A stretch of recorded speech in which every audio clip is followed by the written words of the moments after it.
صاحب صدر پروفیسر اختر الباسط صاحب،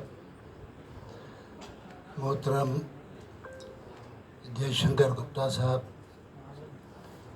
محترم میم افضل صاحب، انجمن کے جنرل سیکرٹری ڈاکٹر اطہر فاروقی صاحب، محیط شاداب صاحب، اور آج جس کتاب کا اجرا ہوا اس کے مرتب جاوید رحمانی صاحب، فاروق ارگلی صاحب سامنے بیٹھے ہمارے سینئر صحافی، اور آپ تمام معزز حاضرین۔ کئی بار اس کا ذکر ہوا کہ کافی تعداد میں لوگ بیٹھے ہوئے ہیں، اور اس لیے ذکر ہوا کہ ایسا عام طور پہ نہیں ہوتا، حالانکہ پہلے ایسا ہی ہوا کرتا تھا۔ خیر بہرحال میں مشاعرے میں فرض کر لیے آخر میں جانے کا موقع ملتا ہے، جیسے میم افضل صاحب نے کہا، تو خالی کرسیوں کو شعر سنانے کی عادت ہمیں ہے تو کوئی مسئلہ نہیں ہے۔ ہاں یقیناً وہ واقعہ یہ ہے کہ جو لوگ موجود ہوتے ہیں وہی اصل لوگ ہوتے ہیں، اور وہ سب لوگ موجود ہیں، اور ان تک بات پہنچے گی تو پھر دور تک جائے گی۔ اس کے بارے میں بات ہوئی، عتیق مظفر پوری صاحب کے بارے میں بات ہوئی، صحافت کے بارے میں بات ہوئی، اردو صحافت کے بارے میں بات ہوئی، اور اتنے سینئر لوگ، اتنے تجربہ کار لوگ یہاں موجود ہیں، انہوں نے خود اپنے تجربات بھی شیئر کیے، اور جس طرح کی فکر، جس طرح کی چیزیں جو وہ دیکھ رہے ہیں اس پر بھی اظہار خیال کیا۔ میم افضل صاحب نے بہت اہم باتیں اٹھائی، اور جو ان کا تجربہ رہا، جو انہوں نے اخبار نکالا، وہ بھی یقیناً غیر معمولی خدمات ان کی ہیں، سیاسی، صحافتی اور یہ سفارتی خدمات بھی ہیں۔ جے شنکر پرساد اکبر الہ آبادی کا شعر پڑھا، جب تو مقابل ہو تو اخبار نکالو۔ یہ اب بدل گیا ہے، بالکل جسٹ اپوزٹ ہو گیا ہے، اب ڈری ہوئی صحافت ہے۔ اب یہ ہوتا ہے کہ جب اخبار مقابل ہو تو توپ نکالو، تو وہ توپ جو ہے اس سے سب ڈر جاتے ہیں، واقعہ ہے یہ۔ اور ابھی بتایا کہ جو پہلے اردو کے صحافی تھے انہیں توپ کے گولے سے اڑا دیا گیا، والے بہت باقر صاحب کو۔ تو صحافت کا تو یہ مقدر بہت پہلے سے رہا ہے، اور صحافت کا جو بنیادی کام ہے اس پر بھی گفتگو ہو گئی یقیناً بہت۔ انجمن کا یہ جو حال ہے اس کے بارے میں جو میم افضل صاحب نے بتایا وہ عام طور پہ لوگوں کو نہیں معلوم۔ تو ہمارے اطہر فاروقی صاحب کی جو مساعی ہے اس کا ذکر ہوا، اور اگر اس طرح کی کوئی چیز ہوتی ہے تو اس کا ذکر ہونا چاہیے تاکہ لوگوں کو معلوم ہو سکے کہ کون آدمی ہے اور وہ کیا کام کر رہا ہے۔ بہرحال میں یہ جو کتاب کا اجرا ہوا ہے، صحافت کے بارے میں تو بہت باتیں ہو گئیں، اس کتاب کے بارے میں دو چار بات میں کروں گا۔ ایک تو عام طور پہ کہا گیا ہے، چونکہ لوگوں تک کتاب پہنچی نہیں، انہوں نے دیکھی نہیں، کہ یہ جاوید رحمانی صاحب نے لکھی ہے۔ انہوں نے لکھی نہیں ہے، انہوں نے ترتیب دی ہے۔ اس میں دوسرے لوگوں کے مضامین ہیں، عتیق صاحب کے بارے میں، ان کی شخصیت کے بارے میں، اور ان کی شخصیت کے جو بہت اوصاف ہیں، وہ بہت خواجہت آدمی تھے، اور زندگی کے نشو و فراز کو انہوں نے بہت گہرائی کے ساتھ دیکھا تھا۔ پھر اس کے بعد ان کے اپنے مضامین ہیں، اس میں ان مضامین کو پڑھیے تو بھی اندازہ ہوتا ہے کہ وہ لکھنے والا کس طرح دیکھ رہا ہے زندگی کو، اور اظہار کی کتنی قوت ہے اس میں، زبان پہ کتنی دسترس ہے اس میں۔ جو بات لکھتا ہے تو دوسروں تک منتقل ہو جاتی ہے کہ نہیں ہوتی ہے، کیونکہ ترسیل کا ایک مسئلہ بھی ایک بڑا مسئلہ ہوتا ہے۔ شاعری تو انڈائریکٹ نریشن ہوتا ہے، وہ تو ایک الگ چیز ہے، لیکن صحافت میں بھی بعض اوقات وہ باتیں لوگوں تک نہیں پہنچ پاتی جو بات کہتا ہے صحافی۔ تو اس اعتبار سے ان کے مضامین آپ پڑھیے تو بالکل ان کی زبان اور ان کے کہنے کا انداز، گویا ان کا اسلوب جو ہے وہ بہت واضح ہے، اور وہ اپنی بات بہت خوبی اور کامیابی کے ساتھ کہتے ہیں۔ یہ ان مضامین سے آپ کا اندازہ ہے۔ اس کے علاوہ اس میں انٹرویوز ہیں۔ انٹرویو میں اب جیسے ابھی ہمارے گپتا صاحب نے ذکر کیا کہ اگر انٹرویو ہوگا تو پوچھیں آم کیسے کھاتے ہیں فلاں، اب یہ چیز تو بہت اس کا ذکر ہوا ہے۔ واقعہ یہ ہے کہ جو انٹرویو کرنے والا ہے اس میں انٹرویو جس کا ہو رہا ہے وہ تو عام آدمی ہے، ورنہ اس کا انٹرویو کیوں کیا جاتا، لیکن جو انٹرویو کر رہا ہے وہ کیا سوال پوچھ رہا ہے، اور وہ کتنا اہم آدمی ہے، وہ زندگی کتنا جانتا ہے، وہ آپ سے کیا سوال کر سکتا ہے۔ ہر آدمی کوئی بہت اچھا انٹرویو نہیں کر سکتا، بہت اچھا صحافی ہو سکتا ہے، بہت اچھا رائٹر ہو سکتا ہے، شاعر ہو سکتا ہے۔ انٹرویو جو ہے وہ ایک الگ آرٹ ہے۔ تو آپ ان کے انٹرویوز پڑھیے تو اس میں بھی اندازہ ہوتا ہے کہ کس قدر بیدار ذہن کے وہ آدمی تھے، اور کن کن گوشوں کی طرف ان کی نگاہ تھی، وہ کیا جاننا اور کیا دوسروں تک پہنچانا چاہتے تھے۔ وہ ہے تیسرا جو اس کا حصہ ہے وہ ان کی شاعری کا مختصر ہے، اس لیے کہ وہ ان کے مضامین ہیں وہ بھی منتخب ہیں، انتخاب کیا ہے، بہت مضامین انہوں نے لکھے ہیں، اور ان پر جو مضامین لکھے گئے وہ بھی منتخب ہیں، اور جو شاعری ہے اس میں 11 غزلیں ہیں، کچھ قطعات ہیں، وہ بھی منتخب ہیں۔ یقیناً 11 غزلیں نہیں کہی ہوں گی، بہت غزلیں کہی ہوں گی، لیکن جو غزلیں ہیں وہ منتخب ہیں اور اچھی ہیں۔ اس کے کچھ شعر میں نے لکھے تھے، تو میں سوچ رہا تھا کہ وہ آپ کو سناؤں گا، اور اس پر بھی کچھ بات میں کر لوں گا۔ یہ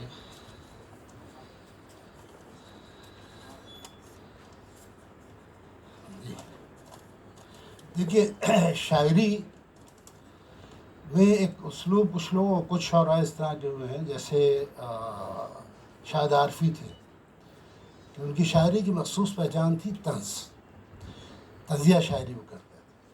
مظفر حنفی ہمارے ہاں طنزیہ شاعری کرتے ہیں، اور یہی کیفیت میں نے عتیق مظفر پوری کے اشعار میں دیکھی۔ طنز کا معاملہ یہ ہے کہ طنز نگار جو ہے، وہ طنز کرنے والا، خواہ وہ شاعری میں کرے یا نثر میں لکھے، اس کی حیثیت ایک جراح، ایک سرجن کی سی۔ آپ کے جسم میں تکلیف ہے، کوئی پھوڑا ہے، کوئی ہڈی ٹوٹ گئی ہے، تو اس کا آپریشن ہوگا۔ آپریشن یقیناً تکلیف دہ ہوتا ہے، مزید چیر پھاڑ ہوتی ہے، لیکن وہ جو تکلیف آپ کو تھی اس کا ازالہ اسی طرح سے ہوتا ہے، تو اس کا نتیجہ گویا اچھا ہوتا ہے۔ یہی کام طنزنگار کا ہے کہ جب وہ طنز کرتا ہے اور ان باتوں کو اجاگر کرتا ہے کہ جو معاشرے میں، زندگی میں اس طرح کی ہیں کہ جو نہیں ہونی چاہیے، اور اس وقت وہ باتیں کڑوی لگتی ہیں، لیکن نتیجہ اس کا اسی طرح ہوتا ہے جس طرح کسی سرجن کے ذریعے کیے گئے آپریشن کا ہوتا ہے، اور مریض صحت یاب ہو جاتا ہے۔ تو ہمارا معاشرہ جو ہے اس کی صحت کے لیے طنز جو ہے اس کی ایک خاص اہمیت ہے۔ اب ایک شعر یہ ہے، اس میں ایک ہی غزل میں 3-4 شعر اس طرح کے ہیں جو میں نے نوٹ کیے۔ یہ ہے کہ اب دیکھیے اس میں انہوں نے طنز بھی کیا ہے، اور شعر کس طرح کہا ہے، اور دوسرا یہ ہے کہ استعارہ کس طرح بنایا ہے۔ گویا یہ کہ شاعری کے گڑ سے بھی وہ بہت اچھی طرح واقف تھے، اور شعر میں اظہار کی جو قوت ہو سکتی ہے شاعر کے پاس، وہ بھی تھی ان کے پاس۔ انہوں نے کہا کہ آپسی ٹکراؤ نے آخر نمایاں کر دیا، آپسی ٹکراؤ نے آخر نمایاں کر دیا، ایک چنگاری جو برسوں سے چھپی پتھر میں تھی۔ اب جو دو پتھر ٹکراتے ہو تو چنگاری نکلتی ہے، اس کو انہوں نے استعارہ کیا، اور انہوں نے بتایا کہ آپسی ٹکراؤ جو ہے، یہ نہیں کہا یہ کس کا، شاعری میں بات نہیں کہی جاتی، شاعری میں کچھ گیپس، کچھ کھانچے چھوڑے جاتے ہیں، کس کے لیے؟ وہ سننے والے کے لیے، پڑھنے والے کے لیے، اور وہ اس کا ذہن اس کو جو ہے وہ پورا کرتا ہے۔ اسی لیے شاعری کے مختلف ایک شعر کے آپ 50 معنی نکال لیتے ہیں، آپ الگ طرح سمجھتے ہیں، دوسرا الگ طرح سمجھتا ہے۔ وجہ یہی ہے کہ جو گیپس چھوڑتا ہے شاعر، وہ تخلیقی جو وہ اس کا ایک طریقہ ہے، تو اس کو ہر پڑھنے والا اپنے طریقے سے پورا کرتا ہے، اور اس کے معنی بدلتے رہتے ہیں۔ تو یہ ایک ہے۔ اب اس میں ایک سنجیدگی کے ساتھ ایک آئرنی، ایک طنز کی کیفیت ہے، اور ایک بہت اہم مسئلے کی طرف اشارہ کیا گیا۔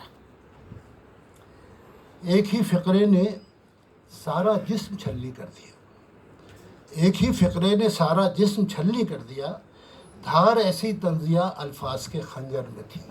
اب یہاں طنز کو خود انہوں نے اس کی ڈیفینیشن بیان کر دی اس شعر میں کہ صاحب طنز جو ہے وہ طنز کا خنجر کہا انہوں نے، کہے کو ایک ہی لفظ میں۔ اس کے بعد ان کا شعر ہے کہ خود نمائی کم لباسی سب نے مل کر چھین لی،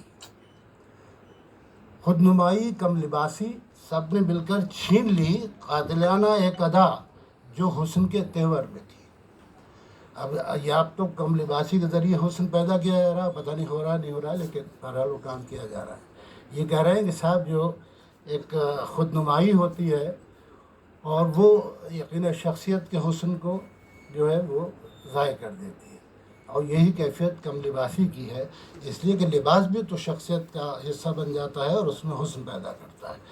تو یہاں بھی طنز ہے، روک لیتی جو پرندے کو قفس میں اے عتیق، یہ ان کا نقطہ ہے کہ روک لیتی جو قفس میں ایک پرندے کو عتیق، آرزو ایسی نہ کوئی، اور آرزو ایسی نہ کوئی بھی دل مضطر میں تھی۔